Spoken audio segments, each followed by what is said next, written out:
Hello दोस्तों, आपका स्वागत है डीप डाइव जीएस के चैनल में। आज हम देख रहे हैं बेसिक्स ऑफ ज्योग्राफी में। तो बेसिक्स ऑफ ज्योग्राफी में वेदरिंग की सीरीज में हम मैकेनिकल वेदरिंग को कवर कर चुके हैं। तो आज हम देखेंगे केमिकल वेदरिंग। तो केमिकल वेदरिंग क्या होती है, वो सब प्रोसेस हम इसमें डिस्कस करेंगे। Let's look chemical weathering. तो हम इसको क्वेश्चन आंसर के सेशन के थ्रू करने वाले हैं। Discuss the role of the water in each of the three chemical weathering process. तो हमने देखा कि तीन तरीके की केमिकल वेदरिंग होती है, डिसोल्यूशन, ऑक्सीडेशन। ओके, तो अब डिसोल्यूशन ऑक्सीडेशन में वाटर का क्या रोल है? एक डिसोल्यूशन होता है, ऑक्सीडेशन और हाइड्रोलाइसिस होता है। इनमें वाटर का रोल है, क्योंकि तीनों में ही वाटर का रोल जो है एक प्रीडोमिनेटिंग रोल है। वाटर के बिना कोई सी भी केमिकल वेदरिंग परफॉर्म नहीं होगी। तो इससे हम ये इन्फर कर सकते हैं कि जो केमिकल वेदरिंग होगी, it will not take place in either the desert और एरिड रीजन्स और in the polar region. So polar region में और डेजर्ट रीजन में ये अब्सेंट रहेगी। Let's look at the what is chemical weathering.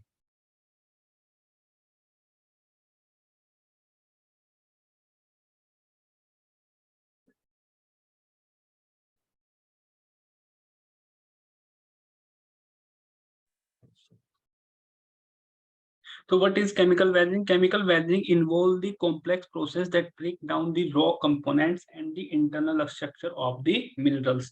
तो जैसे हमने मैकेनिकल वेदरिंग में देखा, तो मैकेनिकल वेदरिंग में क्या होता है, फिजिकल डिसइंटीग्रेशन हो रहा है। तो इसका मतलब जो डिसइंटीग्रेशन होने के बाद जो रेमनेंट्स है, जो सेडिमेंट बचे हुए हैं, ठीक है, उनमें क्या है, ओरिजिनल जो रॉक है उसके रेमनेंट्स बचे हुए हैं, तो हम ट्रेस कर सकते हैं। बट केमिकल वेदरिंग अगर हो गई तो इसे हम ओरिजिनल जो रॉक होगी, जो रॉक फ्रेगमेंट्स जिसको हम क्लास्ट बोलते हैं, तो उनको हम फ्रेगमेंट्स को आइडेंटिफाई नहीं कर सकते, because they have undergoes through the various chemical change in their internal structure of the minerals. तो such process convert the constituent to a new minerals. तो यहाँ पे क्या होगा, new minerals form हो रहे होंगे and release them to the surrounding environment. Now look at water agent of the chemical weathering. Water ऐसा क्या है कि वाटर क्यों रोल प्ले कर रहा है तीनों तरीके की केमिकल वेदरिंग में? बिकॉज ऑफ द वाटर की बाईपोलर नेचर। वाटर क्या होता है, बाईपोलर नेचर होता है, और वाटर के बाईपोलर नेचर की वजह से ही ये यूनिवर्सल सॉल्वेंट भी होता है। और ये क्वेश्चन पूछा जा चुका है यूपीएससी 2021 में। तो a small amount of the dissolved material result in the increased chemical active form with weathering solution.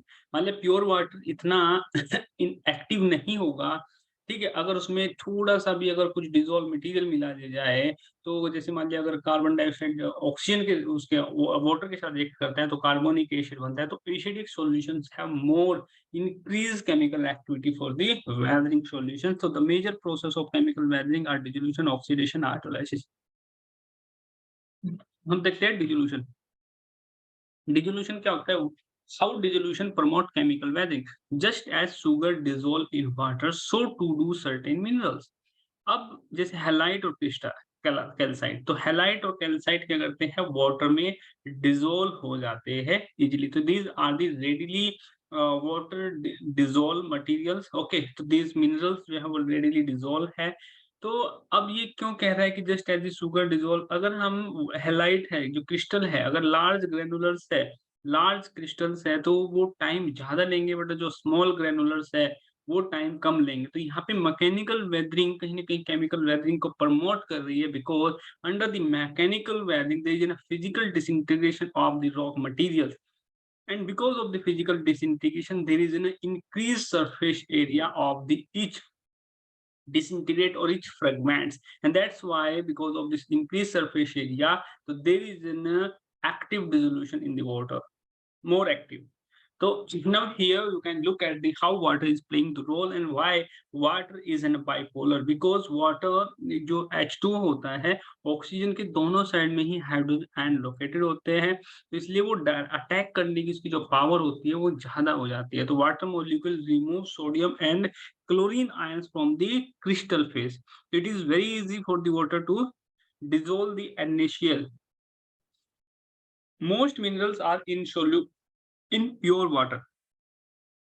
ऐसा माना जाता है कि जो प्योर वाटर होते हैं उसमें ज्यादातर जो मिनरल्स होते हैं सोल्यूबल नहीं होते, but presence of the even the small amount of the acid dramatically increase the coercive forces of the water. Coercive means attacking जो पावर है उसकी मिनरल्स को डिसॉल्व करने की वो बहुत तेजी से बढ़ जाती है।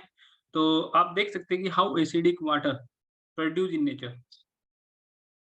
अब हमें सबको पता है कि नेचर और नेचुरल और anthropogenic factor play a very important role, and like the acid rain is an example. SO2, when SO2 in the release in the atmosphere through volcanic process or through industry, so this react with the rainwater and forming the sulfuric acid.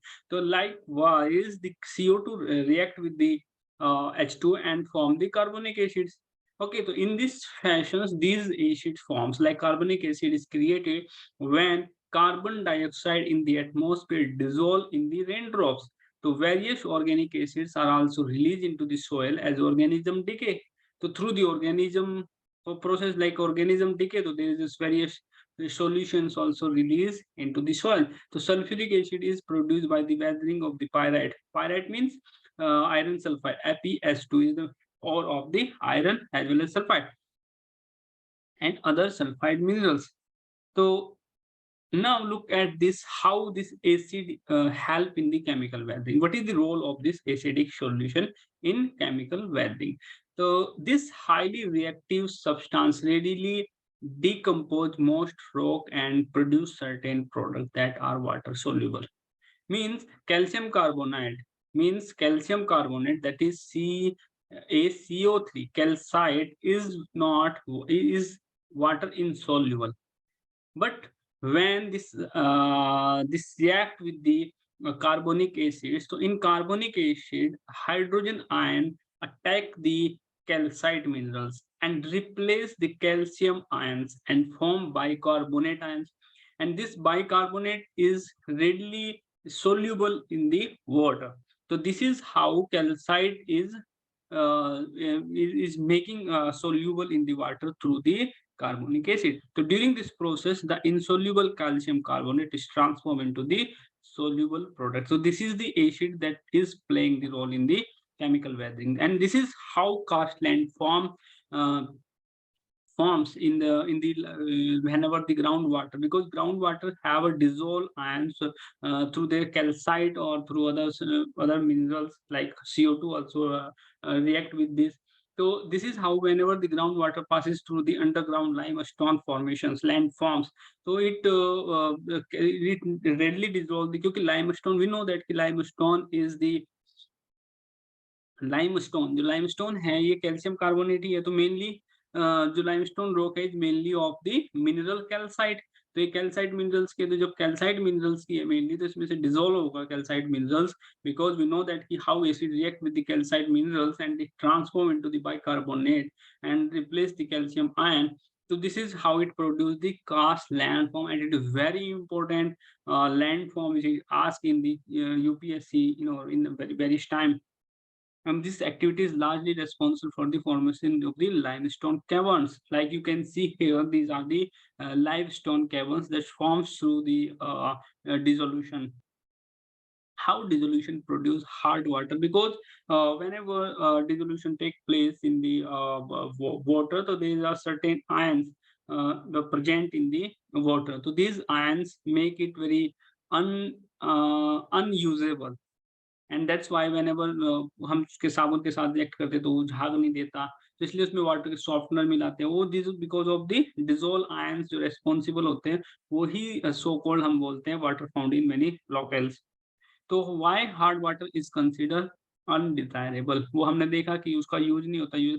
अब देखते हैं हम oxidation. Oxidation क्या होता है? Oxidation में क्या होता है कि ऑक्सीडेशन होता क्या है? सबसे पहले तो हम केमिकली अगर डेफिनेशन देखें, ऑक्सीडेशन मीन्स होता है अगर किसी का भी ऑक्सीडेशन होगा तो उससे आयन जो नॉट आयंस, उससे जो इलेक्ट्रॉन होंगे वो शिफ्ट होंगे. लाइक जैसे यहाँ पे आयरन, अगर आयरन का ऑक्सीडेशन हुआ है तो इसका मतलब आयरन से इलेक्ट्रॉन शिफ्ट होंगे, इलेक्ट्रॉन उसके, तो इसका मतलब अगर इलेक्ट्रॉन शिफ्ट हो जाएगा यहाँ पे, तो इसी यही प्रोसेस होता है रस्टिंग, इसको हम रस्टिंग कहते हैं. The process of rusting occurs when oxygen combine with the iron to form iron oxide. तो अब आयरन ऑक्सीजन के साथ रिएक्शन करेगा तो यहाँ पे इससे इलेक्ट्रॉन क्या कर रहा होगा, लूज कर रहा होगा, ओके, जब बॉन्डिंग बना रहा होगा.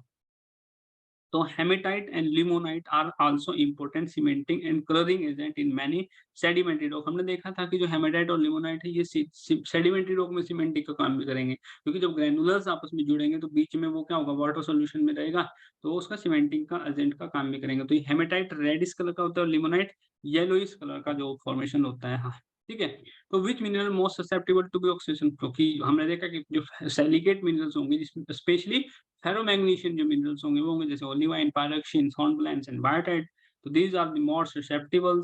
So you can see here these are the rock strata which is undergone the rusting process.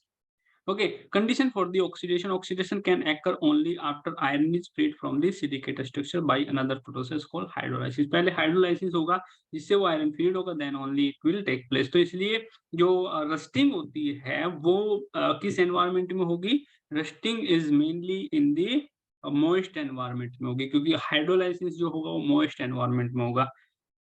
Other example of the oxidation में सल्फाइड मिनरल्स जैसे पायराइट डिकम्पोज होता है, तो इससे एसिड ड्रेनेज रिलेटेड होता है, जैसे एसिड माइन ड्रेनेज, क्योंकि सल्फ्यूरिक एसिड बन रहा होगा। तो ये ही है कि जो environmental hazards also related to the some oxidation process you can see here, and this is very challenging for the environment and it may cause carcin like genocide। तो इसी प्रकार से जो है इकोसाइड्स भी क्रिएट करता है। अब देखते हैं हाइड्रोलाइसिस। हाइड्रोलाइसिस को अगर हम देखें तो what is hydrolysis? The most common mineral group the silicate is decompose primarily by the process of hydrolysis. तो हाइड्रोजन आयंस क्या होते हैं? हाइड्रोलाइसिस का सिलिकेट मिनरल्स हमने देखा था कि जो सिलिकेट मिनरल्स होते हैं they are joining the bonding together of the silicate जो सिलिकॉन और ऑक्सीजन टेट्राहेड्रॉन होता है। तो सिलिकॉन ऑक्सीजन टेट्राहेड्रॉन जो हमने सिलिकेट मिनरल्स में देखा था तो वो इंडिविजुअल्स रहते हैं। तो इंडिविजुअल्स का एग्जांपल सबसे जो अच्छा एग्जांपल है वो है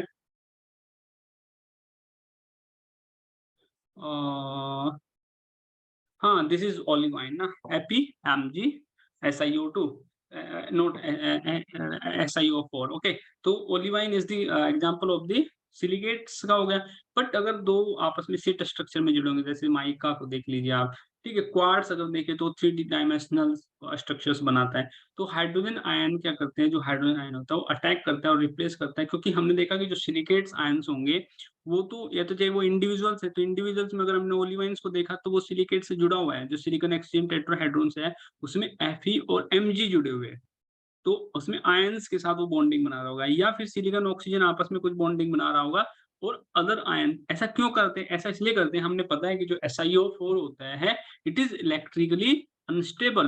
तो इलेक्ट्रिकली अनस्टेबल है तो वो उसके साथ जब वो क्योंकि इसके पास नेट निगेटिव है तो उसको पॉजिटिव आयन चाहिए और पॉजिटिव आयन के साथ वो बॉन्डिंग बनाएगा। ठीक है, तो अब हाइड्रोजन आयंस होता है हाइड्रोलाइसिस में, हाइड्रोजन और वाटर सॉल्यूशन में। तो हाइड्रोजन अटैक क्या करता है? वो जो हाइड्रोजन आयन होगा वो अटैक करेगा उस पॉजिटिव आयंस को, उसको रिप्लेस करेगा।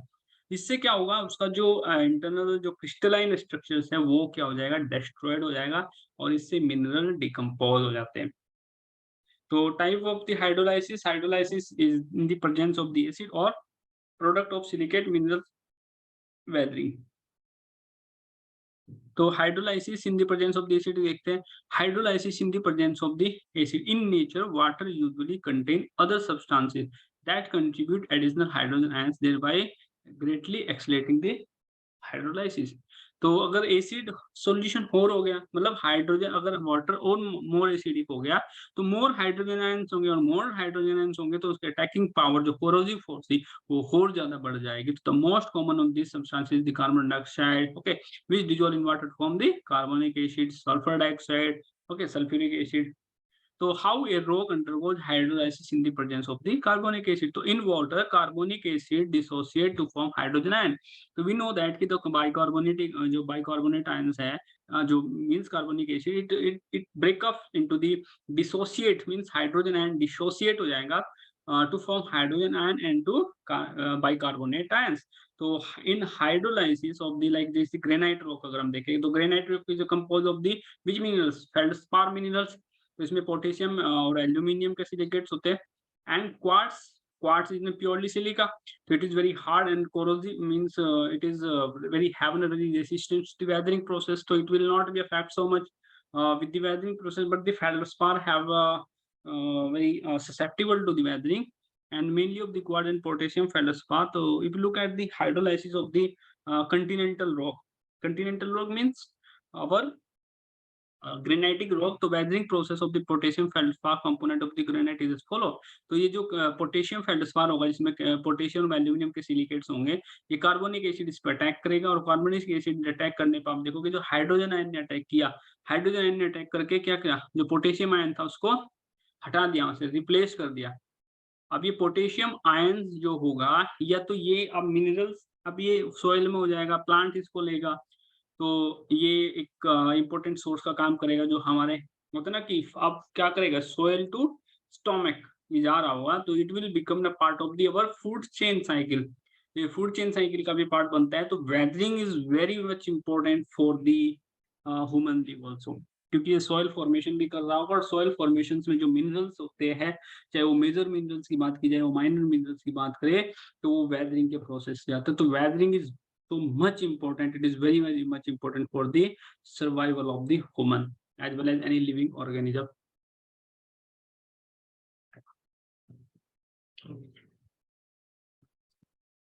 So what happened in the reaction? In this reaction, the hydrogen ions attack and replace potassium ion in the feldspar structures and thereby disrupting the crystalline network. And once removed, the potassium is available as the nutrient, as I said, for plants or become the soluble salt potassium bicarbonate and which may be incorporated into the other minerals or carried to the ocean. तो देखो किस तरीके से rock cycle पूरा बना रहा है। तो ओशियन में जाएंगे, ओशियन में वहां पे सेडिमेंट का काम करेंगे, तो वहां पे बाइकार्बोनेट जाएंगे, तो कुछ बाइकार्बोनेट जो लिविंग ऑर्गेनिज्म है उससे वो क्या बनाएंगे, कोरल रीफ्स बनाएंगे।